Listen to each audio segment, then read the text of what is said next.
Jadi saya naiknya cepet, turunnya pun cepet. Dan sakitnya bukan yang nggak pakai setengah-setengah, itu langsung dipol-polin. Kasarannya udah jatuh ketimpa tangga, kurugan kayu. Dah dari uang yang terkumpul ya nominalnya mungkin sudah miliaran lah. Di situ saya selama 3 bulan ngedonnya itu karena apa? Yang biasa pagi ketemu anak, sore ketemu anak, ini nggak ada sama sekali, nggak ada anak. Kayak hidup itu udah nggak jelas lah. Itu titik terendah.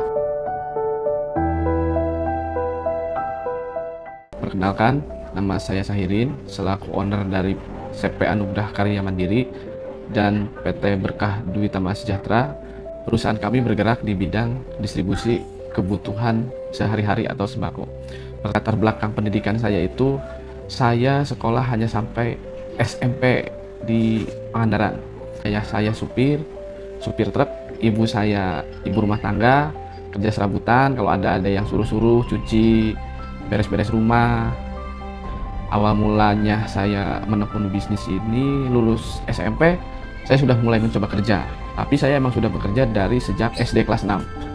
SD kelas 6 saya sudah mulai bekerja dengan cara saya nyuci mobil, bantu-bantu cuci mobil, bantu-bantu muat barang. Nah, dari situ saya udah mulai mengenal yang namanya finansial, penghasilan.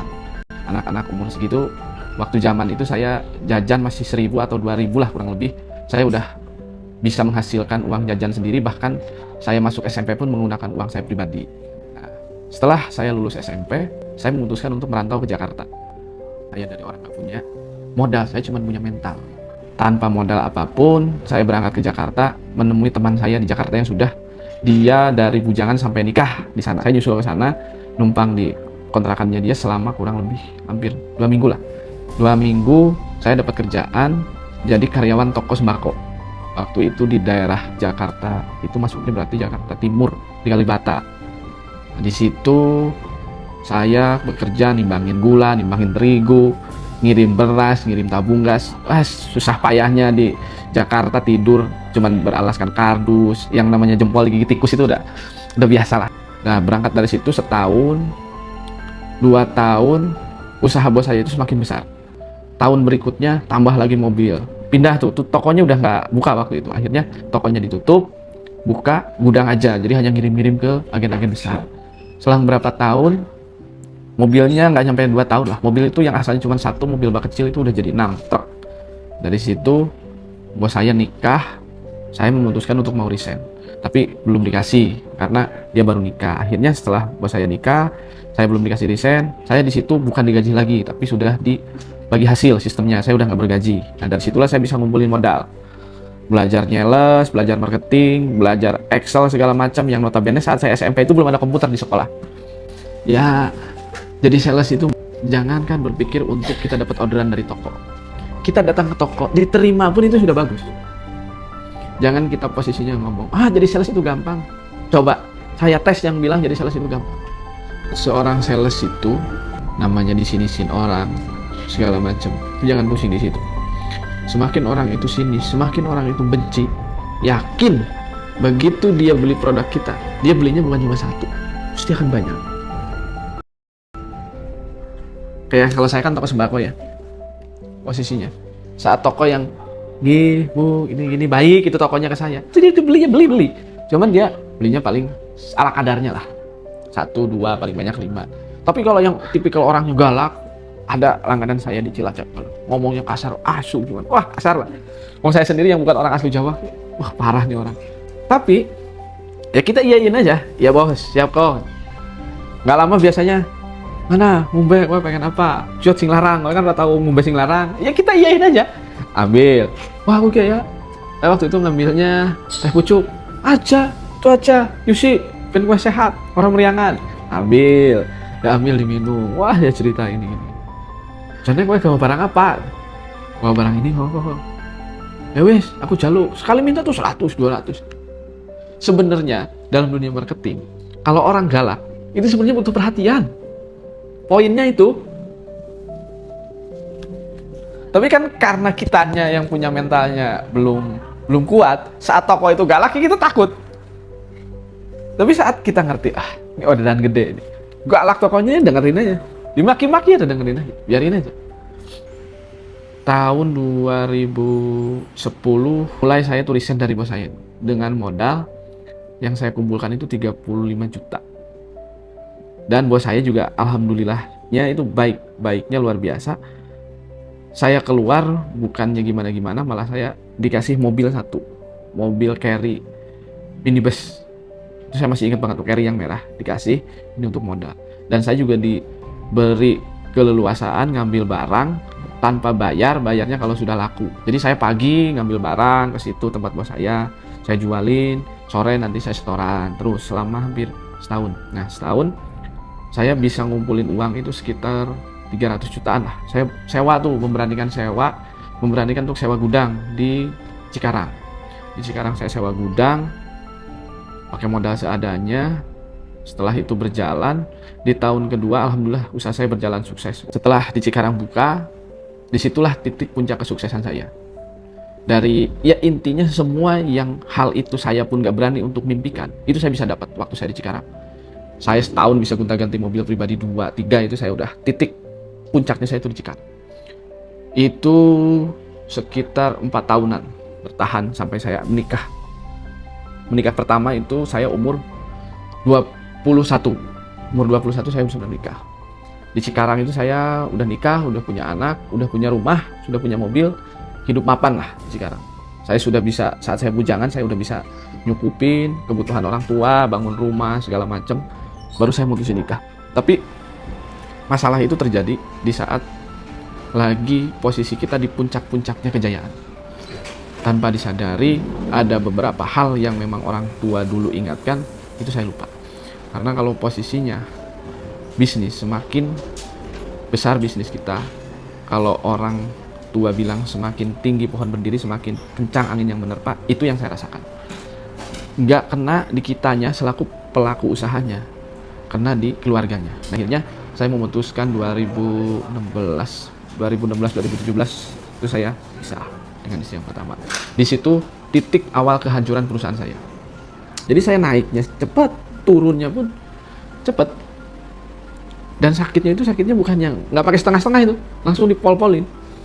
Kasarannya udah jatuh ketimpa tangga, kurugan kayu. Dah dari uang yang terkumpul ya nominalnya mungkin sudah miliaran lah. Di situ saya selama 3 bulan ngedon. Ngedonnya itu karena apa? Yang biasa pagi ketemu anak, sore ketemu anak, ini nggak ada sama sekali. Nggak ada anak. Kayak hidup itu udah nggak jelas lah. Itu titik terendah kita. Saya pribadi udah nggak mikir mau makan apa, udah mandi apa belum. Saya udah nggak mikir itu. Yang saya pikir cuma satu, karyawan saya jangan ada yang pulang. Mau kerja nggak kerja, yang penting absen, masuk ke kantor, saya gaji selama 3 bulan tanpa saya kurangi sedikit pun. Padahal mereka tidak bekerja karena posisinya saya udah nggak karuan lah, kerjanya cuma tidur, main, pokoknya negatif saya lakukan semua pada hal itu untuk meredam rasa galau yang saya rasain. Itu udah benar-benar parah. Di tahun 2018 itu titik balik, uang saya itu habis, sisa 50 juta di tabungan. Situ saya pulang ke rumah orang tua, minta maaf, minta doanya untuk memulai usaha. Truk saya yang asalnya waktu itu 6, tanpa terasa saya jualin saat selama 3 bulan itu. Saya jual truk juga, uang saya habis, udah gak karuan lah kemana uang. Situ saya tinggal sisa truk 3. Untuk memulai usaha, truk yang 3 ini saya jual. Semua saya jual. Waktu itu saya masih ingat, saya pegang uang itu hanya 600 juta untuk memulai. Di 2019, saya baru bangkit. Saya ditipu teman lagi itu sekitar, bahasanya bukan ditipu lah, itu mah lebih kayak kebodohan saya sendiri. Itu uang saya hilang sekitar 1,8 miliar di 2019. Di situ saya udah kalut, hutang banyak, istri nggak punya, anak jauh, udah bener-bener mungkin apa ya, sesusah-susahnya hidup saya dulu secara materi. Saya merasakan bahwa materi itu nggak segalanya untuk hidup. Saya sekarang banyak materi pun bergelimbangan, bisa saya nemu titik sejatuh-jatuhnya karena materi. Di situ saya benar-benar kacau. Pulanglah saya ke Pangandaran. Di Pangandaran itu saya dibawa sama orang tua dibawa ke kiai, ke orang pinter kayak gitu-gitulah, karena ngelihat mungkin saya yang nggak mau makan segala macem. Tapi ya saya sih nyadarin lah, orang tua saya melakukan itu karena saking sayangnya ke anak. Nah, di 2019 bulan kedua saya ke Kebumen dengan niatan main ke sini. Ada saudara cerita-cerita di sini kok nyaman. Saya main di sini selama 3 hari tuh nggak pulang. 3 hari nggak pulang. Tiba-tiba ada yang nawarin peluang bisnis, yaitu distributor, sama dengan yang di Cikarang. Di sini dulu yang punyanya itu orang Chinese, suaminya itu stroke, istrinya ini nggak bisa jalanin bisnisnya. Waktu itu saya beli berapa ya, sekitar 300 juta waktu itu beli perusahaannya. Itu pun saya hanya mengiyakan, wes saya beli karena saya merasa nyaman di Gombong ini, di daerah Gombong ini. Saya ngerasa nyaman, entah kenapa saya ngerasa nyaman di sini. Saya hanya mengiyakan, belum tahu uangnya dari mana, itu judulnya, yang penting saya mengiyakan. Setelah saya mengiyakan, saya cuma minta waktu seminggu. Saya masih ingat waktu itu, orangnya minta DP. Saat orangnya minta DP, saya bingung. Saya nggak pegang uang, yang saya pegang itu hanya satu handphone saya yang tersiksa. Waktu itu zaman BlackBerry. BlackBerry saya tak jual ke Handoyo, saya ada uang berapa, kasih ke cicinya. Itu buat panjer saya. Panjer, saya pulang ke Cikarang. Di Cikarang saya ngobrol sama karyawan saya, bahwa saya ini kondisinya lagi nggak punya apa-apa. Kalian kalau mau ikut saya, silahkan, tapi saya nggak akan gaji kalian seperti biasa. Mungkin saya dapat besar, saya kasih kalian besar, kalau dapat kecil ya kalian juga dapat kecil. Disitulah saya menemukan bahwa yang namanya karyawan itu bukan anak buah tapi keluarga. Kenapa saya bisa mendapat jawaban seperti itu? Saat saya berbicara seperti itu, karyawan saya ngomong, "Pak, bos, mau gimana pun, saya akan ikut si bos kemanapun. Saya nggak mikir gaji, saya nggak mikir apa-apa. Yang penting si bos yang tidak mengeluarkan saya akan ikut seberapapun saya digaji." Di situ saya nangis, yang kok bisa ya orang lain sampai segininya, padahal saat saya jadi bos kadang-kadang marahin mereka, semau-maunya saya nyuruh. Tapi di saat itulah saya menemukan jawaban-jawaban yang selama ini saya nggak bisa temukan. Oke, di Cikarang saya clear, semua anak-anak mau ngurusin yang ikut saya ke Jawa. Setelah itu beres, yang saya bingung ini mau dari mana bayar ke tacinya untuk beli perusahaan itu. Dah, saya berangkat dari Cikarang, saya minjem ke teman, ke A, ke B, ke C, itu nggak ada yang ngasih. Bener ada orang ngomong kalau saat kita lagi jatuh, orang itu boro-boro kita mintain bantuan, kita samperin aja dia menghindar, tapi ya nggak apa-apa, itulah manusiawi. Saya belum punya uang, jadi saya masih usahain. Nggak apa-apa Mas Irin, kalaupun Mas Irin mau pegang usahanya silahkan. Nggak mau Ci, makanya saya mau usahain dulu, kasih waktu saya seminggu lagi paling lama. Kata tacinya, oke nggak apa-apa Mas Irin, tenang aja. Dah, besoknya saya dari situ dapat semangat baru. Besoknya saya main ke langganan, ketemulah Pak Haji. Pak Haji namanya Pak Haji Sabung Kedeng. Dia orang Tangerang. Saya cerita ke Pak Haji. Pak Hajinya itu dengan mudahnya ngomong, Irin perlu modal berapa untuk memulai usaha lagi. Pak Haji itu langganan saya dari saya 0 sampai saya besar, itu langganan saya. Tokonya kecil, nggak yang grosir besar tuh nggak. Dan saya nggak nyangka tuh saat saya jatuh datang ke situ, orang kedua setelah orang tua saya yang menerima saya itu Pak Haji Sabung Kedeng. Di situ ngomong, Pak Haji nggak bisa bantu uang Irin, Pak Haji nggak punya uang. Cuman kalau Irin mau sertifikat, nanti Pak Haji kasih. Pak Haji ngeluarin sertifikat, ada ya sekitar 10 atau 15 sertifikat lah Pak Haji segini. Monggo Irin mau pakai yang mana? Nah saya ambil waktu itu agunan paling kecil yang 5 miliar, itu bisa cair 5 miliar. Cuman saya nggak cairkan semua, saya cuma cairkan 2 miliar. Saya sama Pak Haji ketemu di bank, tanda tangan. Saya nanya, Pak Haji, uangnya sebelum saya terima, saya mau gimana dulu ini? Uang ini saya pakai mau bagi hasil kah? Atau mau gimana Pak Haji ke saya? Biar saya jelas dan saya juga punya tanggung jawab. Itu jawaban yang selama ini saya nggak sangka-sangka. Rata-rata saya kalau pinjam teman, entah itu dia minta sebulan sekian persen atau bagi hasil. Yang saya heran itu Pak Haji cuma bilang, saya nggak akan minta bagian setiap bulan Irin. Silahkan uang ini Irin pakai untuk usaha. Tolong dijaga cicilannya setiap bulan sampai lunas. Pak Haji dari pencairan ini hanya minta 10% dari 2M 200 juta. Silahkan transfer ke rekening ini. Dan itu saya cek rekeningnya rekening pesantren. Wah, di situ saya mikir, ini orang apa malaikat? Di Jakarta ada orang yang model seperti ini. Dari situlah saya mulai besar. Yang di Kebumen saya kembangin. Berjalan 2 tahun yang di Kebumen besar. Di sini kebahagiaan dimulai. Saya sudah nikah, perusahaan yang di Kebumen di sini ada saya, ada istri yang ngelola. Akhirnya yang di Cikarang saya hidupkan lagi. Di 2019 saya hidupkan lagi yang di Cikarang. Nah, saya hidupkan. Di sini istri sudah bagus.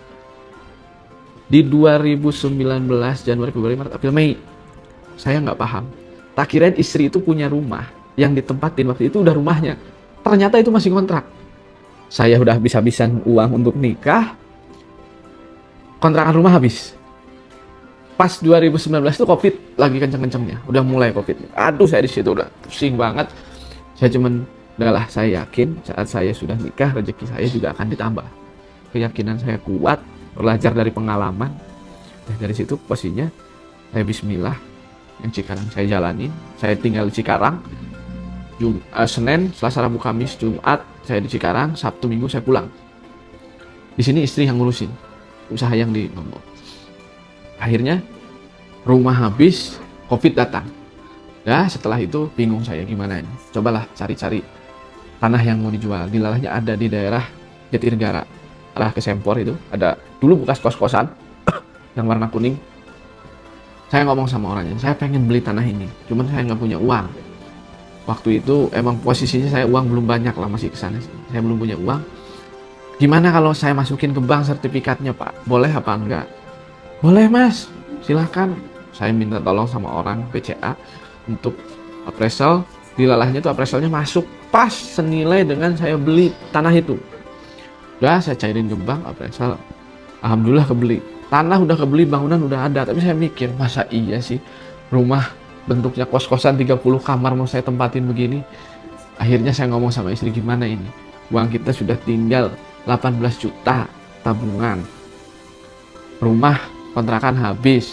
Itu kosan kayak gitu. Ya udah, ini uang 18 juta kata istri. Kita perpanjang dulu ya untuk perpanjang rumah ini selama waktu itu saya mintanya 6 bulan. Ya. Singkat cerita uang itu tinggal 5 juta dari 18 juta. Bingung nih saya mau ngerenov rumah yang bekas kos-kosan, mau gimana, uang cuma segini. Karena kalau saya tempatin rumah itu nggak layak huni. Memang bentuknya kos-kosan, bener-bener kos-kosan 38 pintu. Lah, saya fokus di Jakarta. Saya cuma ngomong sama istri, udah kamu bismillah, jalanin aja setiap hari apa yang jadi rutinitas. Kita cuma makhluknya yang kita dipergerakan dan kita diperjalankan. Udah, kita nggak punya kuasa, kita cuma punya rencana. Dan saya cuma motivasi itu aja ke istri. Padahal saya sendiri pun bingung dan pusing. Tapi ya nggak mungkin. Saya seorang suami malah ngeluh, malah kelihatan pusing di depan istri. Mereka malah kasihan tambah pusing karena mereka nggak punya kekuatan lebih. Sesusah-susahnya saya, sekalut-kalutnya saya nggak pernah nunjukin itu ke istri. Pantangan. Susahnya saya taunya istri saya senang-senang, bahagia. Fokus saya di 2019, bulan 7-8, dapatlah saya proyek bansos untuk COVID. Nah, dari situ tuh proyek bansos. Terus saat itu kan susu beruang lagi langka-langkanya. Saya bisa dapat barang banyak, masker, hand sanitizer. Pokoknya COVID berjalan, yang lain usaha pada collab, yang bangkrut. Alhamdulillah, saya dari situ ngumpulin uang bisa bangun rumah. Dan sampai saat ini, alhamdulillah pengembangan yang saya buat di sini sudah semakin besar. Yang ini saya sudah memiliki 3 gudang. Terus peternakan ada, terus jasa ekspedisi transporter saya ada. Ditambah lagi yang terbaru ini launching di 2025 itu PT Berkah Duit Mas Sejahtera yang berada di Kebumen.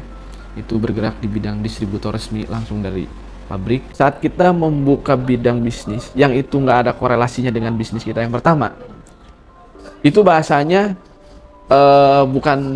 bukan manajemen risk lagi, tapi udah gambling. Kalau manajemen resiko kita masih bisa prediksi, karena kan masih ada korelasinya dengan usaha yang sudah ada kan. Tapi kalau udah di luar bidang usaha kita, itu udah gambling. Kalah-kalah menang-menang. Kalau ada korelasinya itu enak. Manajemen risknya itu bisa dibaca. Tapi kalau kayak saya buka peternakan, itu saya gambling. Saya mencoba hal gambling. Kalah-kalah menang-menang udah. Tapi itu pun saya nge-manage-nya cuman yang penting di situ saya ada orang ahlinya yang ngurusin. Dari pelajaran-pelajaran yang saya sudah dapatkan, karyawan itu bukan anak buah atau bukan alat, tapi itu aset. Saya meyakini itu, mau gimana pun 1000% saya meyakini itu. Karena apa? Sadar nggak sadar, mereka lah yang mencari uang untuk kita, mereka lah yang menjaga uang kita untuk usaha, dan mereka lah semua yang mengusahakan untuk kita. Kita hanya kebetulan dititipi uang lebih, dititipi pengetahuan lebih dan pengalaman untuk bisa nge-maintain teman-teman yang di lapangan. Karena semua juga nggak akan ada perusahaan semahal apapun sistemnya, sebagus apapun manajemennya, kalau sumber daya manusianya itu bobrok, hancur. Pasti saya bilang hancur. Nggak ada. SDM itu nomor satu. Kayak sistem, manajemen itu hanya penunjang. Tapi kalau SDM-nya sudah bagus, insya Allah perusahaannya akan berkembang. Dagang, apalagi berbisnis, 30% itu kendali kita, 70% itu di luar kendali kita. Banyak faktor-faktor yang di luar kendali kita, yang itu bersumber dari Yang Maha Kuasa. Makanya di perusahaan saya sendiri itu sudah rutin, setiap tahun ada 2 nama karyawan yang dia berhak untuk berkurban. 2 kambing kami siapkan untuk karyawan, terserah mau dipotong di mana. Ini bahkan terakhir kemarin ada karyawan kita yang paling lama, Pak Jumali, itu mau diumrohkan, cuman anaknya belum mengizinkan. Terus yang di BDS ini yang baru, saya meyakini setiap saya buka usaha, saya hanya meyakini semoga tempat ini bermanfaat untuk orang banyak, tidak ada kata-kata lain. Setelah bermanfaat, insya Allah kitanya pun menikmatinya akan menjadi keberkahan dan keberkahan. Untuk teman-teman semua, baik yang mau mulai usaha ataupun yang sudah berjalan, intinya proses itu tidak akan membohongi hasil. Silahkan kalian tekuni, semakin kalian gagal, semakin besar peluang untuk sukses. Karena nggak ada tuh kesuksesan tanpa kegagalan, bohong. Saya yakin bohong. 100% bohong, boleh ditanyakan. Semua keberhasilan itu berawal dari kegagalan. Ditipu, anggaplah sebagai kebodohan sendiri. Jangan menyalahkan orang lain. Karena kalau kalian sudah punya mindset ditipu orang, dibohongin orang, itu kalian menyalahkan orang lain, mindset kalian itu akan rusak. Karena apa? Fokus kalian itu akan terfokus untuk mencari kesalahan orang lain dan membenarkan diri sendiri. Udah, saat terjadi kegagalan, cari ke diri sendiri, bodoh-bodohinlah diri sendiri sebagai perbaikan. Mulai lagi, gagal perbaiki, terus suatu saat mesti akan nemu tuh pasnya seperti apa. Rata-rata kan orang kalau udah di zona nyaman susah untuk lepas. Padahal bahaya banget. Kalau udah masuk ke zona nyaman tuh bahaya banget. Boro-boro berkembang, yang ada habis, tak jamin. Makanya saya itu selalu bikin, oh ini udah jadi, paling nganggur seminggu 2 minggu. Saya ngomong ke diri saya sendiri, ini mau ngapain ya? Nah itu saya harus mencari hal baru. Terus harus dipusingkan dengan hal-hal baru. Saat kalian sudah berhasil, untuk teman-teman nih yang sudah bisa berhasil, saya cuma nitip, ingat tuh, dari hasil kalian itu ada haknya orang-orang lain. Saya cuma nitip itu. Kalau Pak Ustadz bilang sedekah itu menolak bala, kalau saya bilang sedekah itu menambah pundi-pundi uang kalian. Yakin itu. Saya yakin 1000% bahwa saat kita sedekah itu kita nggak akan habis. Itu kebuktian. Yang ada malah nambah. Kan bingung. Karena ya faktor berkah memberkahi itu kerasa banget kalau di bisnis. Mungkin dari saya sekian. Untuk teman-teman yang pengen umpamanya ngobrol-ngobrol tentang bisnis, sharing. Kalau saya untuk ngajarin nggak bisa, untuk berbagi pengalaman boleh, silahkan datang ke tempat saya di daerah Sempor atau nanti hubungi kontak person yang ada untuk kita sharing, berbagi pengalaman untuk bisa maju bareng. Intinya mau di bidang yang sama pun seperti saya nggak apa-apa, saya nggak takut tersaingi, kita berusaha bareng. Intinya semangat, kalau gagal berdiri lagi, Kalau sudah berdiri, kuatkan fondasi. Jangan dulu neko-neko. Kalian boleh menikmati, tapi saat fondasi kalian sudah kuat, silahkan nikmati hasil jerih payah. Karena posisinya, yang jadi berat itu, kalau kita berangkat dari orang nggak punya, saya ini orang nggak punya, berangkat dari orang nggak punya, kalangan menengah ke bawah, kita berangkat bisnis, dan bisnis itu kita berhasil. Ini nanti kita akan menemu dua persimpangan. Yang satu, kita harus simpan passive income, baik itu bentuk kosan, baik itu bentuk tanah. Tapi di satu sisi, kita butuh validasi nih, sebagai bukti keberhasilan kita. Disinilah nanti kita akan terpecah nih. Kalau kalian nggak bisa nge-maintain ini, bahaya. Bahayanya apa? Kalau kalian terlalu condong ke validasi, ini nanti kalian akan FOMO. Tapi kalau kalian terlalu condong juga ke passive income, kalian juga tidak akan bisa menikmati hasil dari jerih payah yang selama ini dinikmati. Kita berdarah-darah, berjuang, sampai bisa berhasil, terus posisinya kita nggak bisa nikmatin kan? Kita mikir-mikir juga. Makanya diimbanginlah ini antara posisinya menikmati hasil sama posisinya membuat passive income. Boleh kita nikmatin ini dengan catatan yang wajar. Jangan berlebih, karena apapun kalau berlebih itu nggak. Mungkin dari saya sekian. Billahi taufiq wal hidayah. Assalamualaikum warahmatullahi wabarakatuh.